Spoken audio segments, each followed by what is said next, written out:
ತುಂಬಾ ಹತ್ರದಿಂದ ನೋಡಿದ್ದೀನಿ. ಬಳ್ಳಾರಿಯಲ್ಲಿ ಅವರು ಜೈಲಿಗೆ ದರ್ಶನ್ ಸರ್ ಇದ್ದ ಬಂದಂತ ಸಮಯದಲ್ಲಿ ಹತ್ರದಿಂದ ನೋಡಿದ್ದೀನಿ.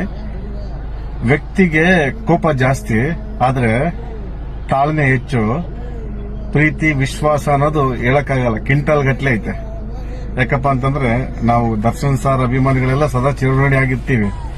ಯಾಕಪ್ಪ ಅಂತಂದ್ರೆ ಇದೆಲ್ಲರಿಗೂ ಗೊತ್ತಿದೆ. ಅವರು ದರ್ಶನ್ ಸರ್ ಒಂದು ಕೆಟ್ಟ ಸಮಯದಲ್ಲಿ ಅವ್ರ ಪರವಾಗಿ ನಿಂತಿದ್ದಾರೆ, ಅವ್ರ ಜೊತೆ ಇದ್ದಾರೆ, ಅವ್ರ ಕುಟುಂಬ ಜೊತೆ ಇದ್ದಾರೆ ಅಂತ ಹೇಳ್ಬಿಟ್ಟು ನಾವೆಲ್ಲ ದರ್ಶನ್ ಫ್ಯಾನ್ ಆಗಿದ್ರೆ ನಾವು ಧನ್ವೀರ್ ಬ್ರದರ್ಗೆ ಸಹ ಫ್ಯಾನ್ ಆಗ್ಲೇಬೇಕು.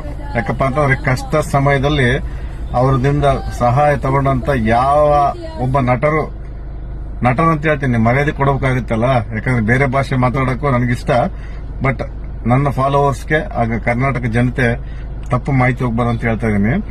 ಧನ್ವೀರ್ ಬ್ರದರ್, ನಿಮಗೆ ನಾವು ದರ್ಶನ್ ಸರ್ ಅಭಿಮಾನಿಗಳೆಲ್ಲ ಚಿರಋಣಿ ಆಗಿರ್ತೀವಿ.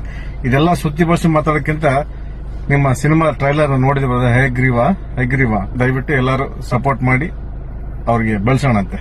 ಜೈ ಡಿ ಬಾಸ್.